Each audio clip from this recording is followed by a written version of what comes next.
So welcome back to the show, and now I have the privilege to have Dr. Mary Hensley. Hi Mary, how are you? Hello, how are you? Thanks for having me. I'm great. So Mary, you are based in Ireland, as far as I know, but you're not really from Ireland at the start. No, no, I've been in Athlone, in the center of the country for the last 12 years now. And I'm originally from the state of Virginia in America, and I would have split my time between Virginia and South Carolina. So I'm a southerner. Okay.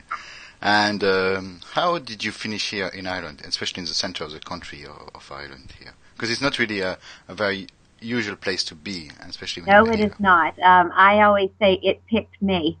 When I was finishing chiropractic school in the late 1990s, I had begun to see some visions, and I had visions of these symbols. And funny enough, I went to a psychic for the first time in my life, and she straight away said to me, "You've been seeing symbols, and these symbols are acting as a beacon." And I was quite impressed, because I was actually quite skeptical going in to see a psychic. I know, how weird is that? But she said these are acting as a beacon, calling you to your next port of call, the next step in your journey. And she goes, "And this is abroad." And I went, "Oh, no, no, no, you're mistaken. I am a poor college student, and I can't even go to McDonald's, let alone across the pond." And sure enough, the opportunity came up weeks later, where I went to represent my school as the president of the student body to a school in England, and ended up making a trip to Ireland after. And it was on this trip that I began to discover these symbols. Now, these symbols are found in ancient script, within the Celtic world, but they're also symbols that are found universally in some of the older scripts, but never collectively. These symbols actually belong to an alphabet called the Goeth alphabet, which is pre-Atlantean. So I began to see these. They directed me to Ireland, and long story short, I ended up in Athlone, and knew this was where I was supposed to be. I love our little town, and I think it's beautiful, and it sits on the Shannon. But for people who would be into aesthetics, it's probably not the most beautiful place in all of Ireland aesthetically. But there's just something magical here. There is just something about this central point in Ireland. We're very near Clonmacnoise, which has a very powerful energy. But there's just something that I knew I needed to be here, and this is home. Yeah, it's quite amazing because you follow the signs, and in fact, somebody told you that the signs were here. But anyway, even without being told this, you would have followed your sign anyway because this was your path. Yeah. Absolutely. I have learned to live my life ever since my accident at the age of 21, my car accident where I had a near-death experience. I have always followed my signs, always. And I have to say they've never led me astray. Had some interesting experiences. So you're mentioning here your accident here. So because I heard you speaking one day, but not our listeners here. So can you tell us a bit what happened during this day, of your accident, Sure. and how it changed your life after? It was December 14th, 1991, and I had just graduated from college. I was living in Charleston, South Carolina with my soon-to-be fiance. And I was going to a Christmas party for the sign company that I worked for.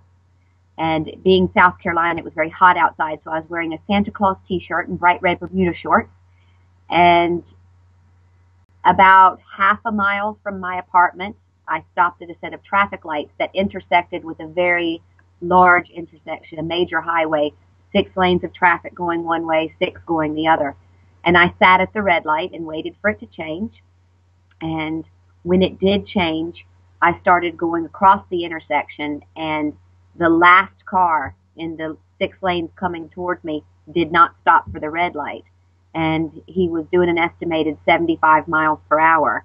And it was an 81-year-old man who shouldn't have been driving and had caused a very serious accident earlier on in the year with a couple.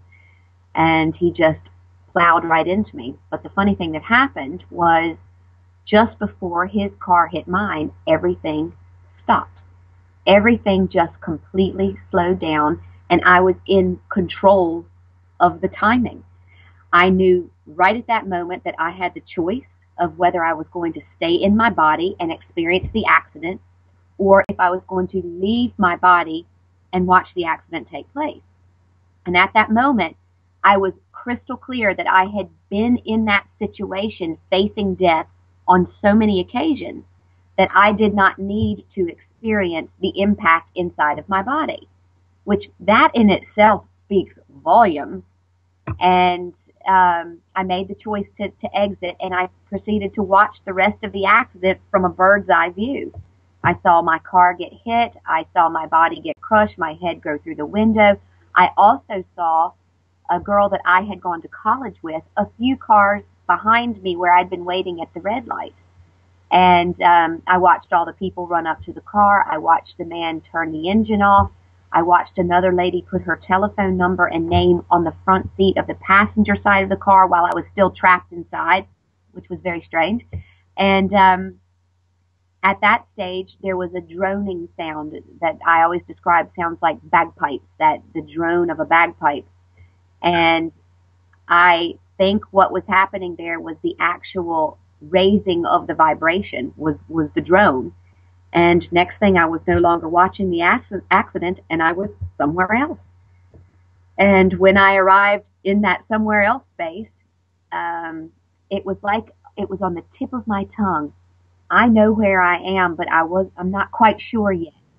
And then two beings stepped forward, and I looked at them, and I knew I should know them, and I didn't instantly recognize them, but moments later, they became so familiar, and I realized that these were my guardians, and they had been with me through many, many passings, many, many lifetimes, and it was like a homecoming, and it was truly the most amazing experience of my life. The place was incredible. It was beautiful. I was instantly filled with the knowledge of everything that has been and everything that will be. Luckily, they allowed me to come back in having remembered some of that, but having also forgotten a lot, because what fun would that be if you knew it all?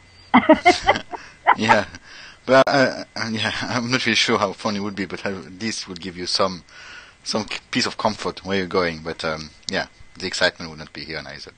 But you say that what happened to you would completely change the way that you're looking at life. Probably before, as you say, you did not remember before, but you were probably living life like most people are living, which is this fear of dying, and that's all it is our life. It's incredible. I think the greatest human secret and the greatest joke on humanity is that we have forgotten that we are eternal. And I understand the reason for forgetting, because it would be very hard for us to engross ourselves in our life experiences with all of the positives, the negatives, the joys, the heartaches that go with that. It would be so difficult to engage fully if you always knew at the end 100% that everything's going to be just fine. But the reality is it's time for people to know that, because we have lived in that fear and that cloud and that darkness for so long that I think we have evolved enough as a species to still enjoy our life experiences with the knowledge that it does go on when we pass from this world.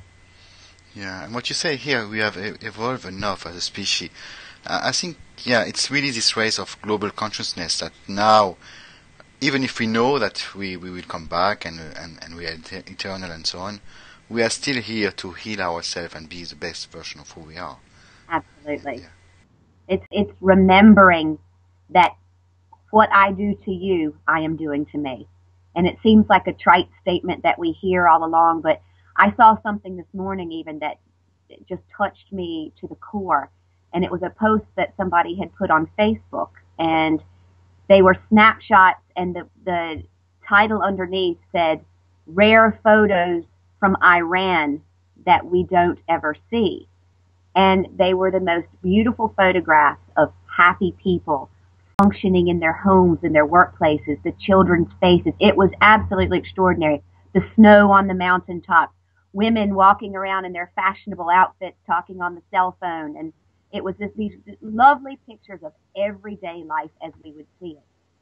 And these were pictures of real Iran, not the pictures that we're given by the media and particularly now as things begin to hot up again, as Americans are contemplating doing something that I consider just completely off the charts. I was absolutely amazed and so touched by seeing these photos and looking at those people going, those are my brothers, those are my sisters. When my father was ill 2 months ago, the Middle Eastern Muslim who saved his life is my brother.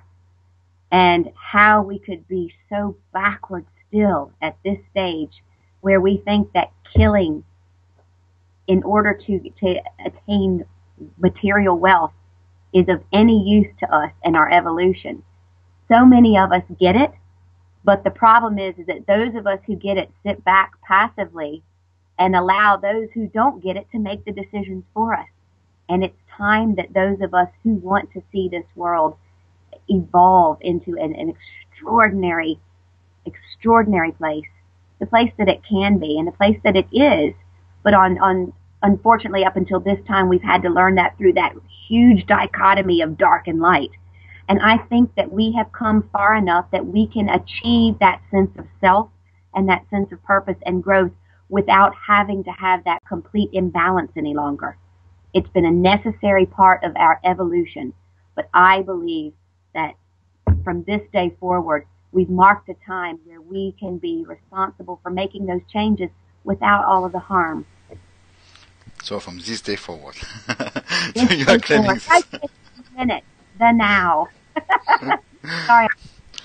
But you're right. It's all because my belief is that the medias are here really to blame, and also the television and everything that goes on television, the advertising and everything, is really to control the mass completely. And I put a lot of responsibility on the mass as well, though, Bertrand. You know, people have got to start taking responsibility for not reacting and then sitting back and crying about all that's going on in the world and the state of the government. I'm sorry, it's time for people to take responsibility. And that's not just the government, it's everybody. Yeah, I agree with you. But also there's such this hypnotic or mesmerizing view of the world that the television brings us in every way. In every way. And I found it so... I had this experience because I'm not watching that much television. Really, I'm going away from it. And when I go back, I can feel all my energy just dropping and say, oh, that's not good for me. Yes. That's really not good for me. I need to stop this. Yeah. I can feel this. Yes, it's something else. That's something that happened to me this morning that just really touched me. And, I was like, why can't we see more of that? I want my newspaper full of those snapshots. I don't want to see the gruesome, just the state of everything and the bad choices that we've made. I want to see the good choices that we've made. I want to see how we've evolved, collectively in our human consciousness, and that we are in such exciting times. People think that this is such a scary time to be alive. This is the most extraordinary time to be alive ever in history. And I am so grateful to be part of that. I'm so grateful to even have just the smallest role in helping to educate and move people forward on their paths. It's such an honor to be here at this time. Yeah. But as you said before, because we are eternal beings, we were also in this progression over the centuries and the millennia here. And now being very conscious of where we are is probably also our own journey now. That Absolutely. Yeah. And if people could get one little bit of recognition and realize that the very people that they can't stand, the people that we so-called hate, the enemies, that at some stage in our evolution, we've been those people. We are doing nothing to anyone that we're not doing to some part of ourselves that we already have been or will be in the future. If people could just grasp that concept, wow, in one simple slogan, so many of the world's problems could be summed up. If people realize that God has no religion, we'd be in great shape. Yeah. I remember one day I was watching television and they were talking about the first time that somebody went around this planet Earth into a satellite. And he said, if people will see the world that there is no borders from here, then they will understand that this is a very, very nice place to be. Absolutely. Yeah. Absolutely. Because these borders are just a stroke of a pen on a map. That's the only thing it is. Yeah. And it drives so much of us because it drives our culture, our language, where we come from, our beliefs, who we are supposed to like, who we're not supposed to like, and so on, and just creates so much conflict in the world. Well, I'm a great fan of rewriting history. The most recent series that I had done was on rewriting your own history. And in teaching people how to rewrite their own histories, I was giving them examples from our history of the things that we take as gospel truth, which I find so funny. And, depending on the perspective of the person who wrote the truth that we believe or that we currently teach as history of our world, I use the example of the slave and the slave owner. You have two people who live on the same piece of land, who eat the same types of food, who breathe the same air, who live in the same time period with the same things available to them. But depending on who writes the story, I bet their perspectives of life are very, very different. And teaching people not to believe every single little thing that they read, but to read as many perspectives, as many ideas. This is why, as a writer, I encourage everyone to become a writer. And people laugh, going, oh, yes, everybody has a book in them. Everybody does have a book. And the more people who write or share their perspectives or do things like this, talk out loud, verbalize their feelings, it means that the people who come next behind us will have a greater perspective of what life really was like. And instead of it being controlled by the person who's in power, the person who has the most money, and getting a skewed perspective for whatever personal gain or political perspective, that we're getting a true idea of what life was really like. That's how we grow, and that's how we evolve. And people are now beginning to realize the stories that we've been told simply aren't true. I remember my mother sent me recently a postcard, and she and my father had been somewhere where Thomas Edison had sat at the very table that they were having their lunch. And so she wrote a little postcard, and she said, isn't that something? Thomas Edison sat at this table. And I laughed. I said, Mom, who was Thomas Edison? To see what she would say. And she said, you know Thomas Edison. He invented the light bulb. And I said, did he? Really? And where did you learn that? She goes, Mary Helen, you know that. You know Thomas Edison invented the light bulb. I said, well, Mom, funny enough, as a matter of fact, he didn't. His assistant, who was a black man at the time and was not eligible to apply for a patent, actually invented the light bulb. But Thomas Edison is accredited in our history books as having done that. And she goes, really? And so one simple thing, but that's a huge thing. I don't know too many people who don't use a light bulb, do you? No, I don't know. And we just are so casual about accepting everything that we're told as having been the true history. I mean, religion is full of these types of mistakes or misnomers. And I had a nun in my office recently, and I said to her, Sister, what would you think if you woke up tomorrow morning and you suddenly had a revelation that everything that you had devoted your life to was based on a mistruth? And what if you found out that everybody, not just an exclusive few, that everybody would return to the kingdom that we came from? And she looked at me and she said, do you know what? I'd be delighted.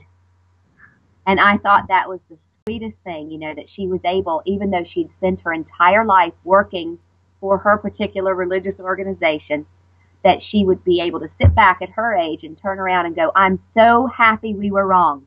I'm so happy everyone gets to go. And if more people could look at life that way, I think we wouldn't have the problems that we do today.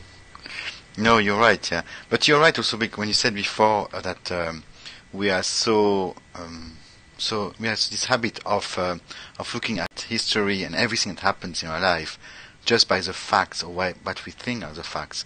But also we always are looking at life as a victim. Whatever we do, we are looking at whatever happens to us as it was not really my fault, it just happened to me.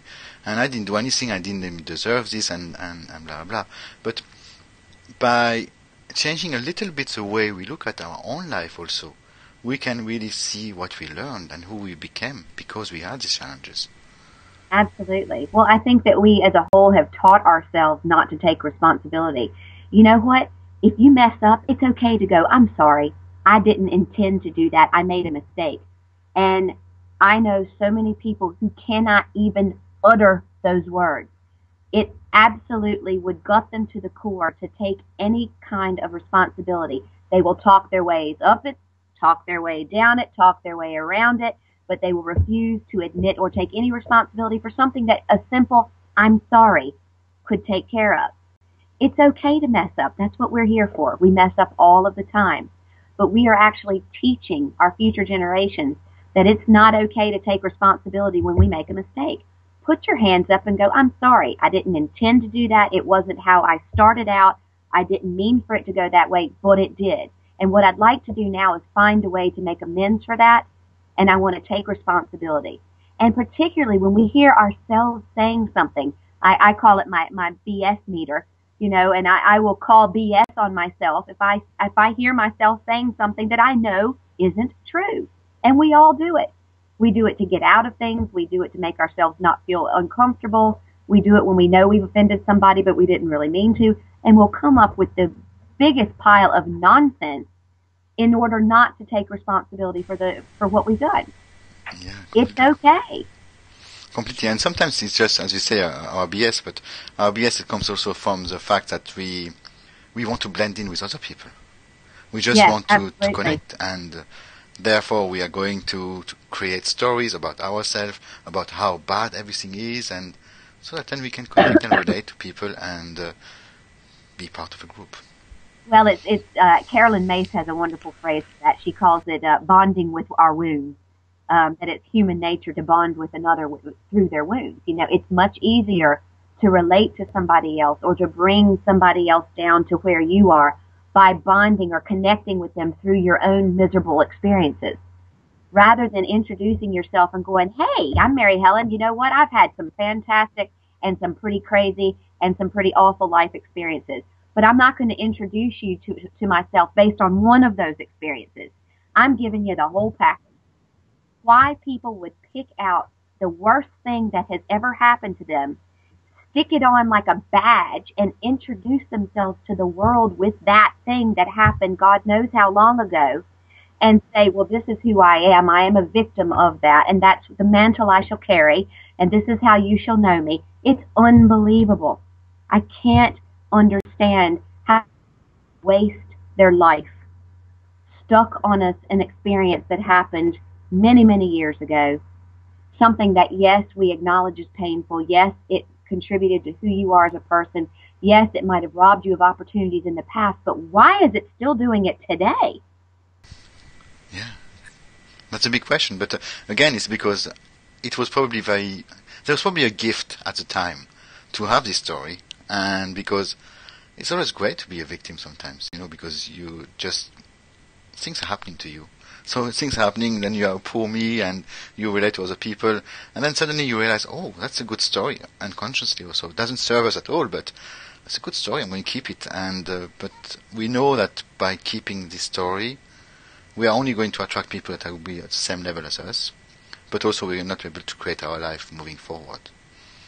Well, we can also, because my first two books follow the story of my life path, and the things that have happened to me. And some of those things weren't very nice. And there is most definitely a way to take those stories and tell them from a detached emotional space that then makes the story something that people can utilize in their own lives to grow from, to learn from, to implement change in their lives. I can tell a story about being raped when I was 17 and not make you feel sorry for me, but make you turn around and go, you know what? I'm going to drop my cross from 25 years ago, and I'm going to pick this story up, and I'm going to embrace it. I'm going to file it away as an event that happened in my life, and I will no longer let this be a burden. That's how I use my stories. And I don't think that people need to let go of or forget the things that have happened to them in their past, but that they detach from the emotional drain that's connected to some of these stories. when I talk about winning the spelling bee when I was in the 8th grade, it doesn't elicit the same emotional charge as it does when I am talking about being raped at 17. Now, for the average person, it doesn't. For me, it does, because I've worked on doing that. I can talk about that the same as I can talk about my porridge I ate for breakfast this morning. I can tell you those stories in a positive and peaceful way that can make some kind of healthy contribution to your life story, instead of bonding with you through my agony and through my woes and my wounds, and then bringing you down to a space where you listen to me because you feel sorry for me. But that's what so many people do, is they drag people in through their sorrows, through their woes, through their heartache. We've all had it. Show me one human being who hasn't been through some really tough challenges.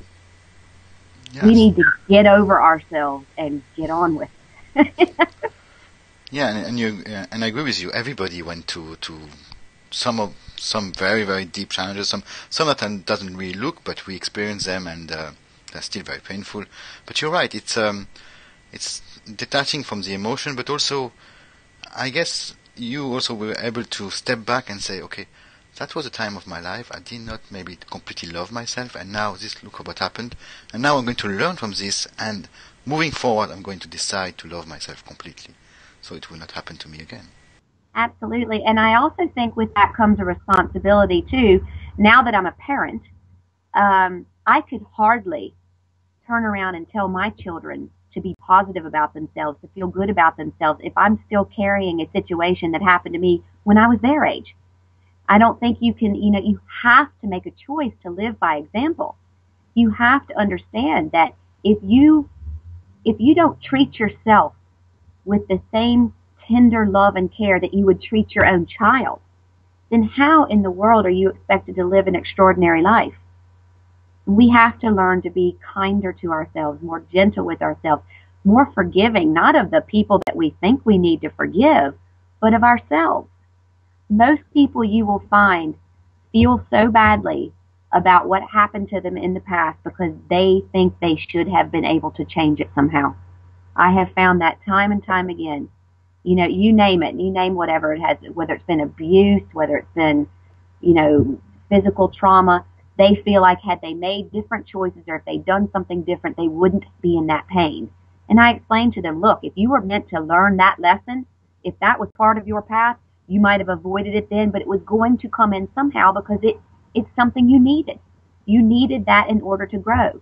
Obviously you needed it because 20 years later, you're still beating yourself up over it. Yeah? Yeah, I think that, as you say, it was probably needed, but then it's shifting the point of view on the story, what happened, so that then we can take the action to be aware of what we need to learn here. And once we do this, then it's like a switch. Yeah, absolutely. Absolutely. I had an extraordinary a message this morning just before Christmas. I was in another city and I was doing a session with, it was supposed to have been with a woman who was in very bad shape with cancer. And instead of her coming to the session, her husband came. And I ended up explaining to the husband, who said to me, hands down, my wife does not want to die. She wants to stay here. She has so much to live for. She has me and she has her grandchildren. She has this. And I said, whose words are those? Are those her words or are those your words? And he goes, well, nobody would want to die from cancer. Nobody would want to go now. Of course she wants to live. I went, you want her to live so desperately, which is totally understandable. But isn't it funny that you're the one who's here with me today and not her? How did that work out? Well, such and such happened and she wasn't able to get here today, so I came in her place. And I went, how interesting. And we spent the entirety of the session talking about the fact that no matter how much he wanted her life path to be a certain way, that she was in control of when she came here. She was in control of when she left here. And she was also in control on a soul level of whether or not the cancer would be the thing that she decided to leave this earth with. All of us are going, and we've got to go some way. And she had chosen this path in order to make her great exit. And we laughed and he cried and we had a very interesting conversation to which finally in the end he understood, wow, this is really, I've made this about me. I made her death about what I wanted, what I wished. And I've never actually sat down and asked her, was she finished? You know?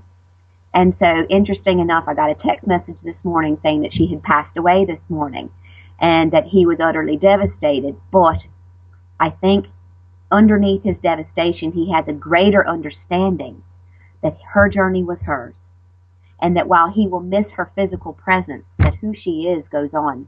Who she is goes on forever, and that it was her choice, and that it was her life experience. But we tend to look at when things don't work out the way we want them to, i.e. your partner or spouse dying, then something bad happened to us. That's a terrible tragedy that happened to us. We're not thinking about, wow, isn't that fantastic that that soul lived the life that it wanted to, it left exactly when it needed to, and it left under the circumstances that also provided an arena for further growth for the people left behind. Like, wow. Yeah. Very different.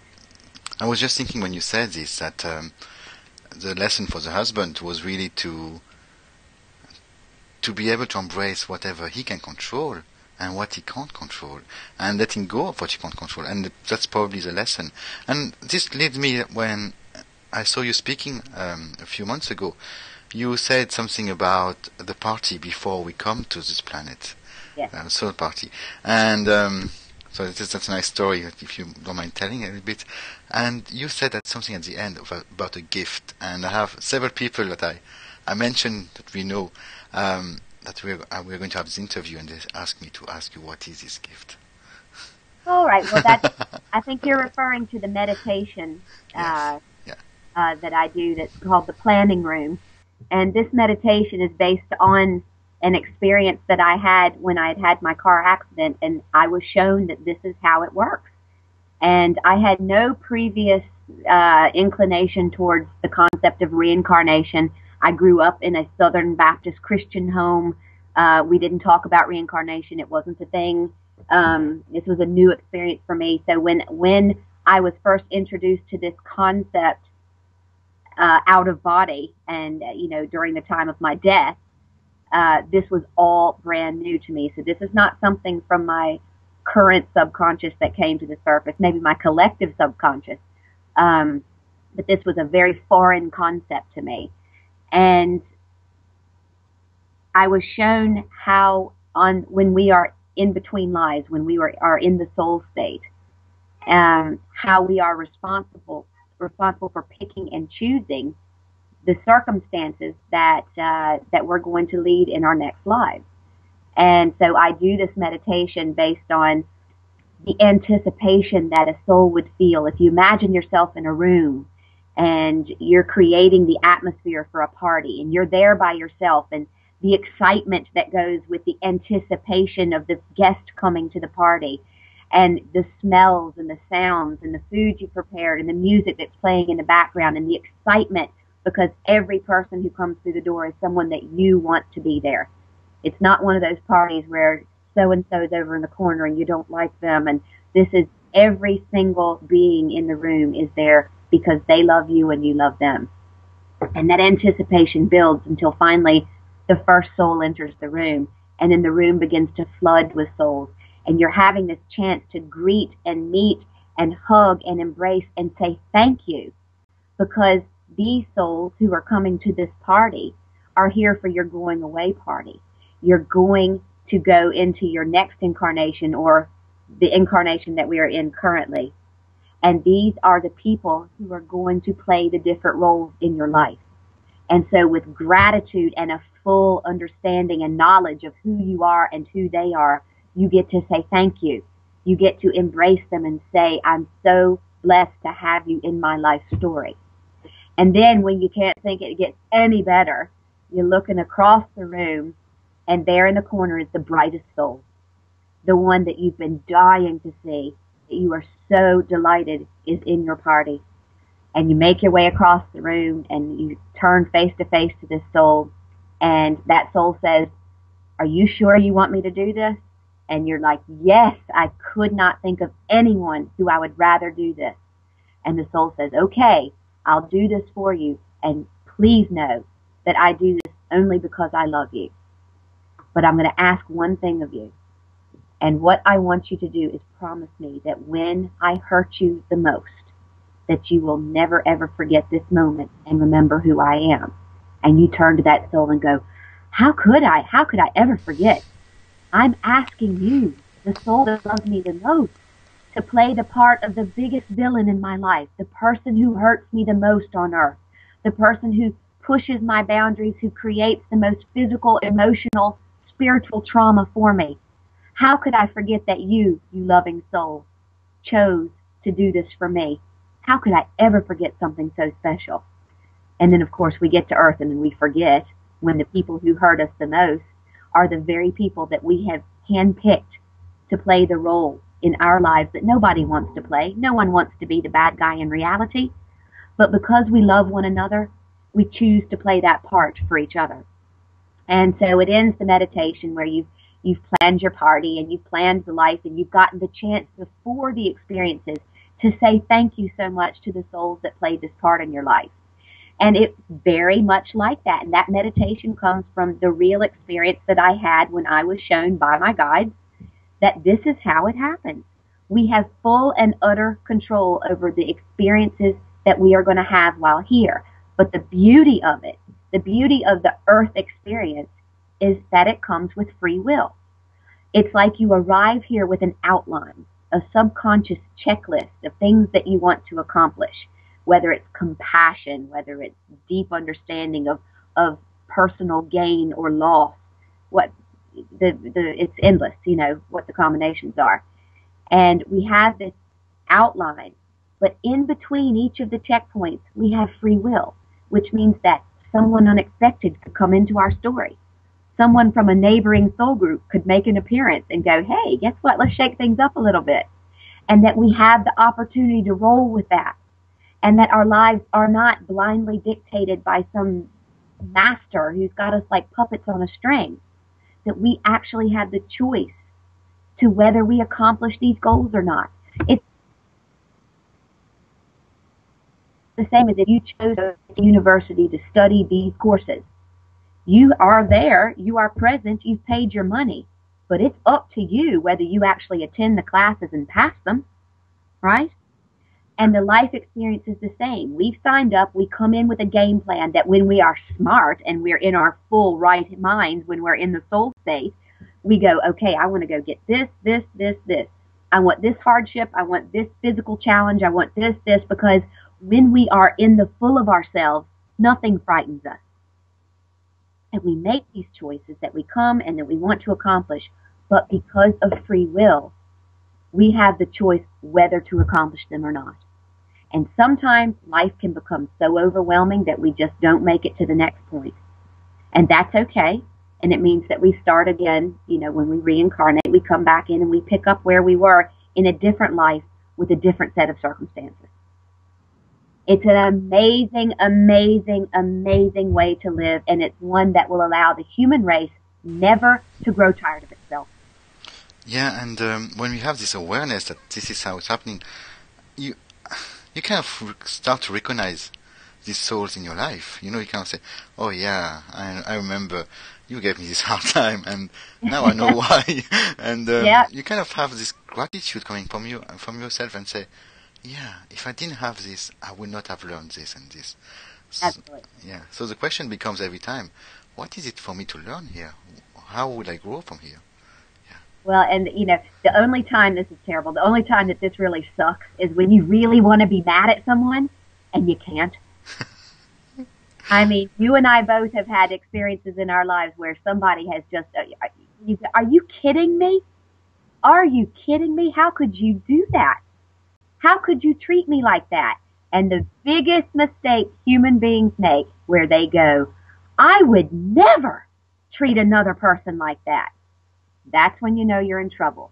Because what any of us are capable of doing, all of us are capable of doing.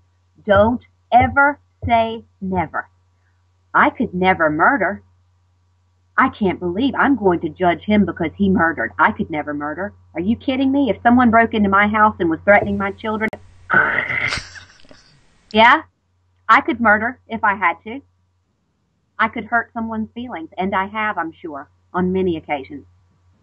Don't ever say you couldn't do something because there are no circumstances that under the right circumstances that you couldn't commit whatever act you think you couldn't. Yeah, completely. And it also comes back to this whole agreement that we have before coming in our life. Because in some cases, I'm not saying that we have to murder somebody, but in some cases, it is part of a lesson, And, Absolutely. yeah.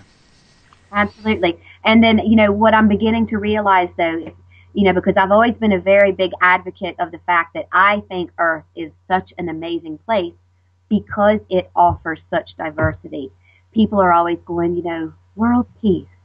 I wish for world peace. I'm like, well, I'm sure there's other places that exist where there's world peace all the time. We came to Earth because of the fact that it is so nasty and so disgusting and so gross, and we commit such atrocities against one another. And it's so beautiful. It's so amazing. It's so intense. It's so vibrant. It's so loving. All on the same little planet. How cool is that? And that's why we choose to incarnate here, because of the opportunities that diversity between light and dark have to offer us on a growth level. Because we come here and we think that the greatest challenge is not judging when we're here. And all of us do it. I don't know anyone personally who has managed to accomplish zero judgment. I work on it every day, but I know I don't have it yet, and I don't know that I've ever personally met anybody who does. I know lots of people who try very hard, very hard. God loves a trier. But I think that we forget that Earth was this way for a reason. It offered the opportunity for us to come in and see such horror, but to recognize such beauty in ourselves and know that we can do better. And I have now evolved in my thinking to going, yes, I appreciate that, and I understand what that had to offer us to this point. But I think from now forward that we can accomplish that same type of growth that we've always been seeking on a soul level without the damage, without the harm, without destroying the planet, without destroying one another. I think we're smart enough to manage that.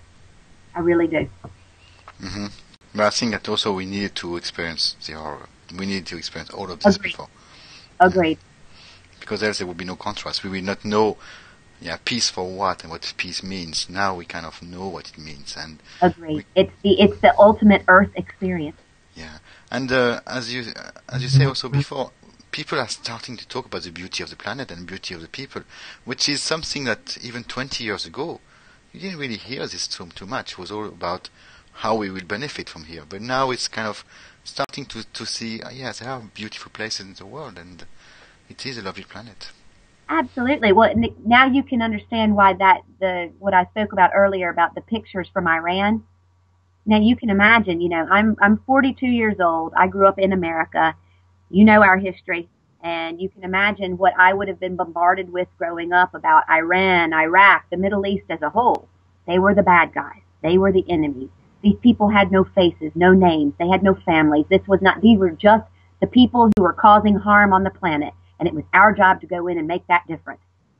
And I was so touched when I saw these pictures today, and I was so pleased with myself in my own growth that I took the opportunities that were laid in front of me to step outside of the box in which I was raised, to step outside of the small-mindedness of thinking that world didn't include anybody other than people who were like me.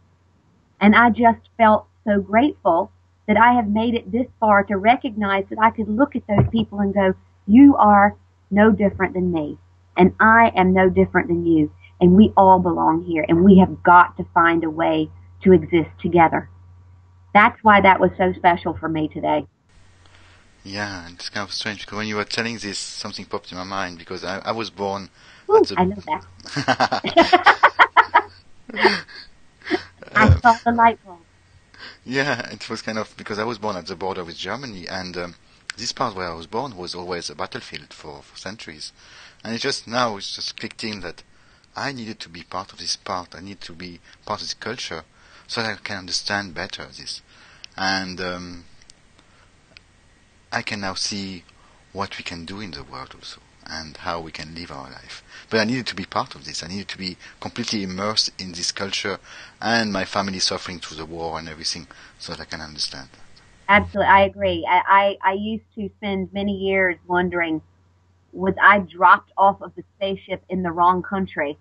Because I grew up in the South in America in the early 1970s, where I still remember going to schools that were segregated. Blacks went one place, whites went to another. And I was so fortunate to have grown up with a mother and father who were intolerant of racism. And I am so grateful for that, because we would have been a minority in that space, because it just wasn't okay for blacks and whites to be equal, or to be, to do the same thing. And then here, all these years later, I live in a country where I'm the foreigner. I am the minority. I am different than the vast majority of people that I am surrounded by here. And I'm like, whew, you know, I wouldn't have such a deep appreciation for what I have now if I hadn't have had the experience growing up, because I used to focus on the negative of that, oh, it's awful, it's atrocious, I can't believe that people would treat other people like that. But I understand now the reason for that, because I spend my time now teaching the exact opposite, teaching people to understand, teaching people tolerance and love for one another. But had I not had the experience of living where people didn't tolerate each other, then I wouldn't be here today. Mm-hmm. It's really incredible when you put this with this going to life party, as you said before, and it's just you can really see all the different roles coming out and say, wow, that's amazing, and yeah, that's why you can only be grateful for what happened. Absolutely. So, Marie, you wrote 2 books, I think, and you are finishing a third one. So I am. The first book is called Promise, and the second book is called Circles of Light. And my third book, up until recently, was called Healing the Healer, but apparently someone in America beat me to the title, which was actually a blessing, because the new book is now going to be called The Land Beyond the River. And I'll let you in on a little secret why it's called that. My own father is currently going through his death process. It's taking some time. He's quite ill at the moment. And this is a man who has led the most amazing life. He was a minister. He is a motivational speaker. He held the men's bench press title for the world at the age of 69 for men over 50. He's just a powerhouse of a man. He was a very big football star when he was in college, and then a great motivator of young men and coach on the high school level.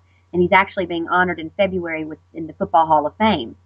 And the irony of that is that he's now not able to appreciate the experience because he's not mentally able to understand what's happening. And he had an attack of congestive heart failure back in October, and we didn't think he was going to live, and I had to go home to look after him, and it triggered a full-on sort of dementia, Alzheimer's, literally overnight. So he's no longer connected to what's going on. And when I went home, because he was such an iconic figure where we come from, everybody kept coming up to me going, it's so unfair. I can't believe it. A man dedicates his life to such discipline, and he's been such a gentle giant and a wonderful helper and a great motivator, a man of God, the list goes on and on. This is so unfair. I can't believe that he has been, he's been put into this situation, and that, this is just so undistinguished, and it's so not the way that he should be dying. And I sat with that for a little while, and I went, gosh, isn't that peculiar that that's how people are seeing that? And I went, okay, how do I really see this? And suddenly, I'm changing my 6'4" father's nappies and, you know, trying to help him stand up and walk. And I have this revelation of what's going on. And I truly believe this. Now, I might be all by myself in my thinking here, but I'd say probably not. When you look at someone who was such a mental powerhouse, a man of complete and utter physical, emotional, and spiritual discipline, who is now in a situation where he can't even feed himself properly, and that he's full of anger, and he's gotten this sundowner syndrome, they call it, where the sun goes down, it's nighttime, and they get enraged. He becomes nearly physically violent. The man never raised his hand to anyone in his life. He was a powerful man through his words and his deeds, not physically where he would ever harm somebody. And I'm looking and I'm going, okay, what's the good in this? What's going on here? And suddenly I realized you've got a soul who's come to this planet for the full experience, the full whack of what it means to be human. That's with its positives, its negatives, every emotion intact. We want the joy, the happiness, the hatred, the anger, the peace, the love, everything that comes with being human. But because of the life path that my father chose, which is one of discipline and order and in the role of teacher, he decided to be motivator, the one who would take people who didn't have opportunities and create a personal well-being and acceptance and a growth, a love, a compassion, and understanding of the self that was able to push them forward on their paths. That with that came a commitment, and that commitment meant I don't get angry in public. I don't rage or vent my feelings. I don't shout or hit. I am a person of discipline and order. And because of this, because of the path I've chosen, this is the way I have to be. So he lived the first 83 years of his life this way. And now I'm looking at what people see as an unfair way to be passing for a man who's been so great. And I'm going, hold on a second. His soul is now getting the opportunity to experience aspects of being human that because of the life path that he chose, he otherwise would have never experienced. So he's going back stronger, wiser, more complete as a soul, because through a disease process, he now is okay to shout and to yell and to be angry and to cry suddenly or to have someone else look after him. All of these things were not acceptable on the path that he had chosen before. But now people look at it and go, well, it's okay, he's sick. It's okay, he has a mental disease now. He has now deteriorated to such a point where, well, you expect that kind of behavior when someone has Alzheimer's. And I'm going, good on you, Dad. I see what you're doing here. And then I started speaking to other people who have parents or friends or family who are going through dementia or Alzheimer's, and I'm hearing the same stories. We can't believe it, the becking and blinding and the cursing and the horrible things that are coming out of his mouth.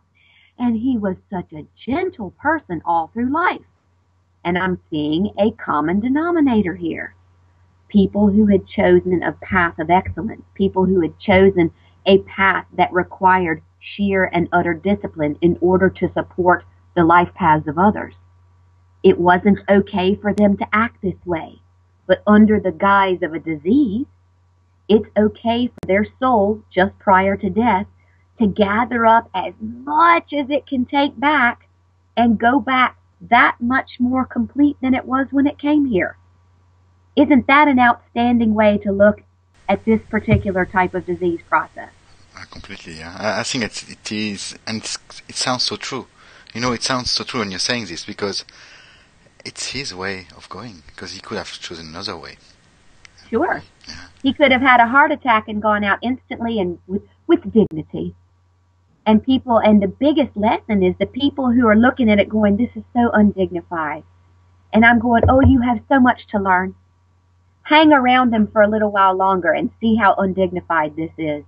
This is a man who on a soul level is taking control of how much life experience he is going back to the other side with. I think it's outstanding. Absolutely amazing. Yeah. And so you said the title of the book was related to this? Yes. Sorry. So I'm sorry, I got up. No, it's okay. My mother and I are sitting one night after a particularly hard day with Dad. He had had a really rough time. He was particularly violent, just in a bad space.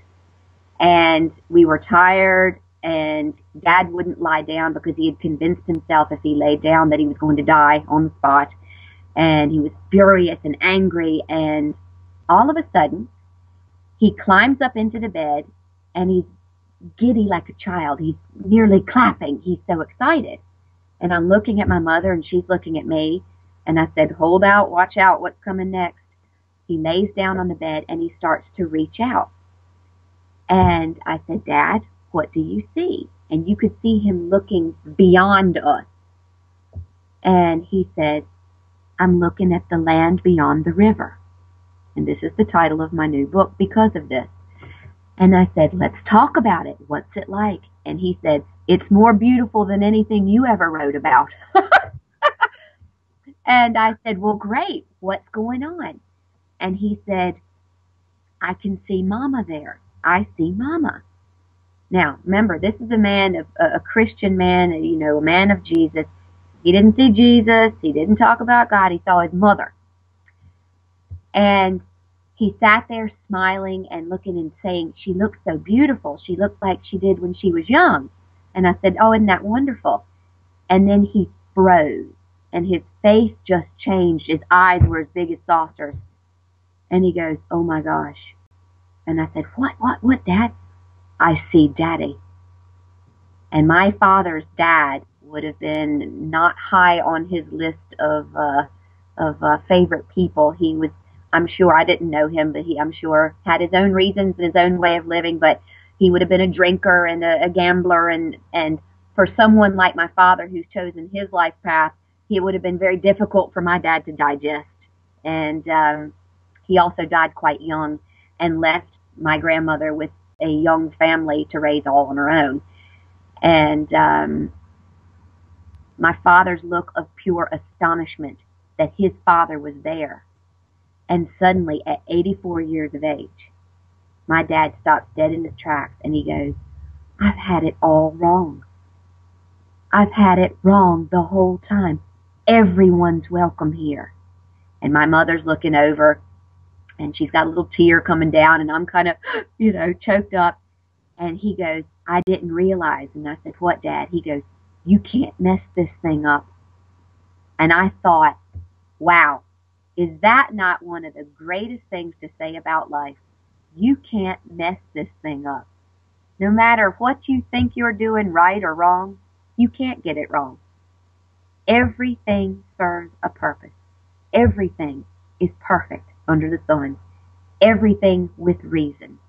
Every opportunity creating the chance to move on to the next opportunity. There are no right choices or wrong choices. There are choices that make our experiences more difficult. There are choices that can make our experiences much easier or pleasurable.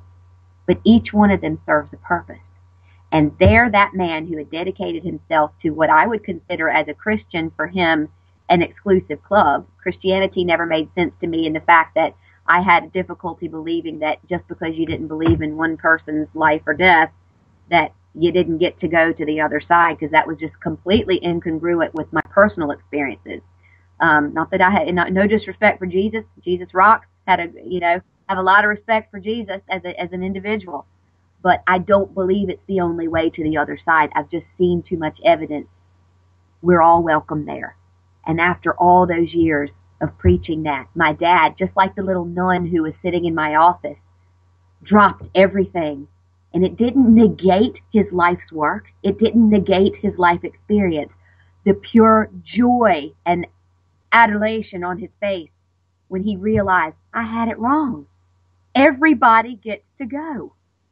Isn't that awesome? It is. It is completely incredible, yeah. It's just, I think the two realizations. The first one that, well, I would have been wrong. And that's really very, very powerful. And maybe he just realized all the hurt he caused himself all his life. And suddenly also he realized that, There's no, we can't mess it up, as you say. No. And that's so powerful because, as you say, then we can choose at every level, at every step of our life to say, I'm going to look at this differently because I can't mess it up, and the only person I'm hurting is myself. Exactly. Yeah. And it's so funny how it all wraps up because, the book originally was called Healing the Healer. And the experiences in this book it wraps up the last couple of years where Circles of Light left off. And then it's all about the healing sessions that I've done with people. And I had chosen to call it Healing the Healer because I explain how each session that would happen was perfectly timed with something going on in my own life. And it was bringing me to a greater understanding. Yes, I was able to use my own abilities maybe to help shift something physical in someone else's life. But the real healing was for me. The experience was coming in that their experiences were just reinforcing and validating and pushing me forward and healing things that I had been mistaken about, that I had thought were wrong, that I had maybe blamed on another, or a situation where I had forgotten that I am in complete control of my life experience. If we have time, I'll share with you one experience that I just thought was so amazing. We are running into time, but it's okay. The podcast it can be longer. Yeah, it's fine. No, it's okay. No. Sure? Yeah. It was just, I had gone through an experience where I had split up from the father of my children, and several years had passed, and he expressed that he wanted to take the girls to Disney World. Now, I had been raising the children myself. I had done everything, been there for all the sniffles and the colds and the cut knees and the lost teeth. And he hadn't been there for any of that. And he was basically wanting to create a memory for himself with the children that was a positive, healthy one. And I sat back and I went, well, this would be great for the girls to have a positive, happy experience with their dad. And I thought I was giving this unconditionally. And I let them go. And the reality of this was I was fuming inside because I was going, I did everything. I should be the one taking my children to the magical kingdom. I want to show them the fairy tale. And inside, as I handed my children over, it was eating me alive. And within 3 weeks, I had a breast tumor. 3 weeks. And this had happened to me 20 years ago under circumstances where I married my college sweetheart and I knew I shouldn't be getting married and blah, blah, blah. And I recognized immediately. I went into the doctor, got my diagnosis confirmed just to be sure. And they started proposing the treatment plan. I went, whoa, no, I'll see you in 3 weeks. That's not a good idea. I'll see you in 3 weeks.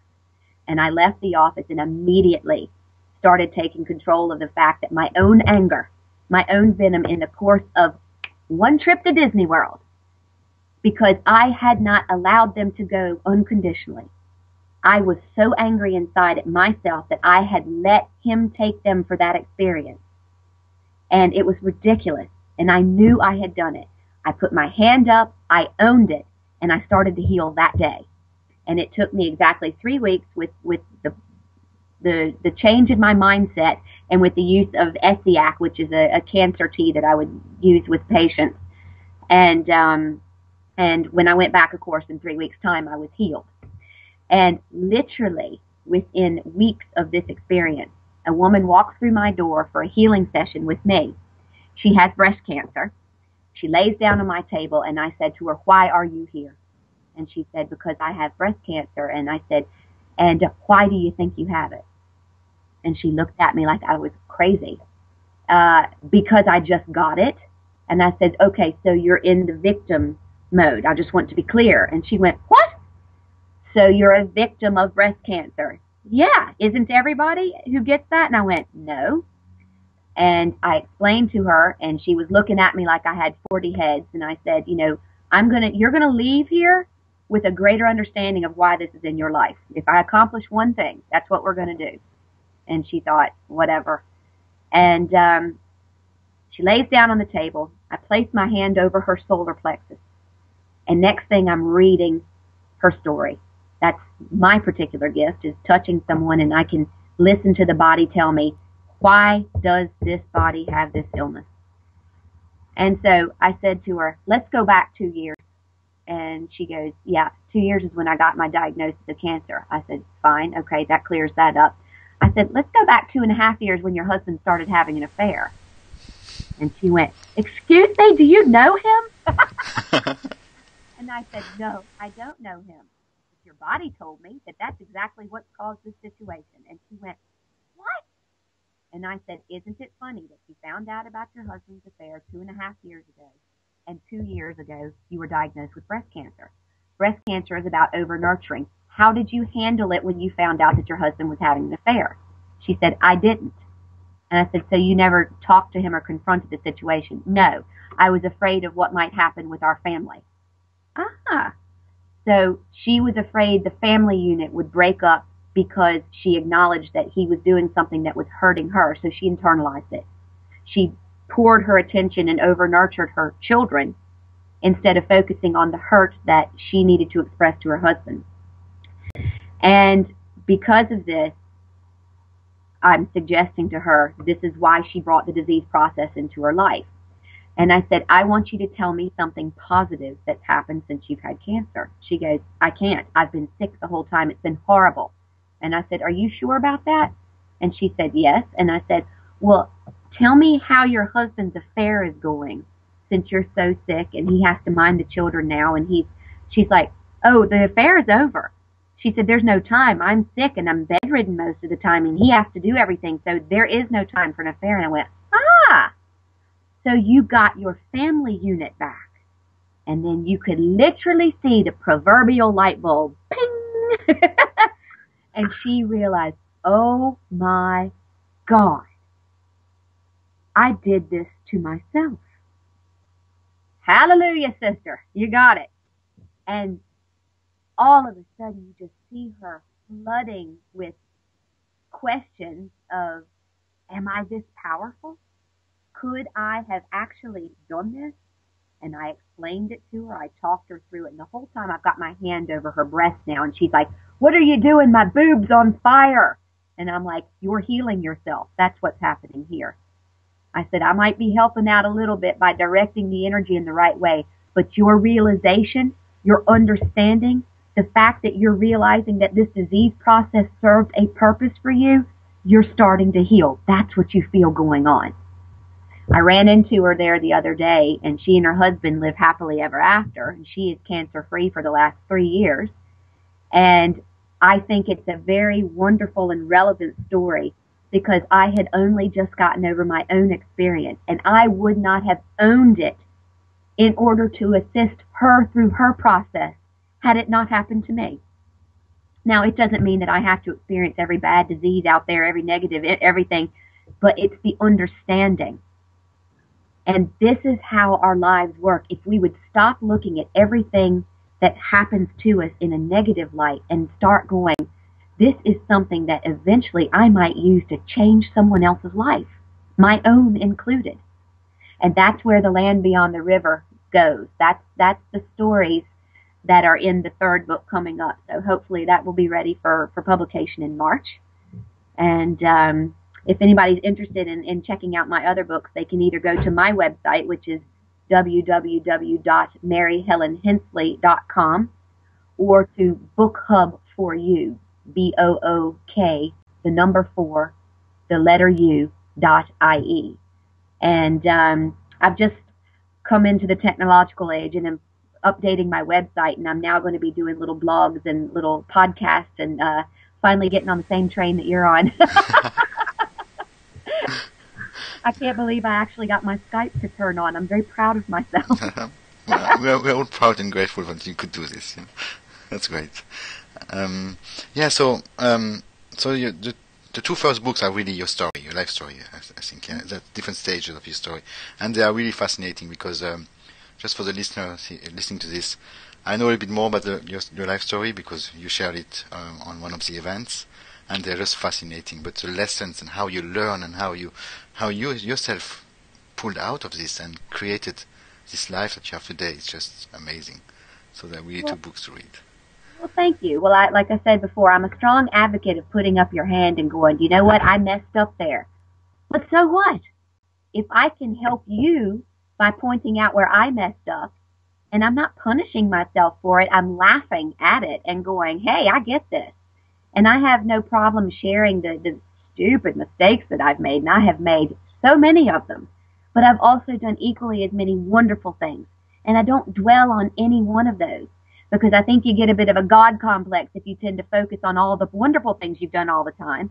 I've done some really great things, and I've done some just asinine stuff as well. That's part of what makes me human. Yeah, it's true. But also sometimes people, when they start to realize this, they only focus on what they messed up. So they kind of say, It's that lovely balance. yeah, completely. So thank you very much, Mary. It was really very enjoyable. It was really great. So much. I really appreciate this opportunity from the bottom of my heart. Yeah, it will be a worldwide broadcast, so a lot of people. If people want to get some healing from you, you only do face-to-face healing, or also some healing on the phone, or? Yeah, I'm kind of digging this whole Skype thing too. I like the idea of being able to see the person at least. Yes, energy, knows no bounds and all that, but I'm a people person. I want to be looking at you. I think I could effectively talk someone through in this format. But I like seeing the person. I love touching the person. I like that interaction, and I always will, I think. Yeah. Yeah. I think so. But Yeah. the healing sessions, those are done through Spirit One seminars, and that's Spirit1 seminars.com. And I do those in Dublin, in Belfast, and in Athlone. And you can keep on my website. It keeps a post of when my talks and workshops are, and they're always a lot of fun. We're very interactive. I like to consider myself synergistic as a speaker. I like everyone to be included and to include everyone because it's all about the exchange. Yeah, it is. It is, and that's also what makes people also realizing their own life, and that life is not only serious stuff. It has a lot of fun. Absolutely. I'm a strong advocate for having fun. Yeah. So thank you very much, and I think that we will meet soon, very, very soon again. I hope so. Thank you so much. And bye, everybody. Happy 2012. It's going to be a great year.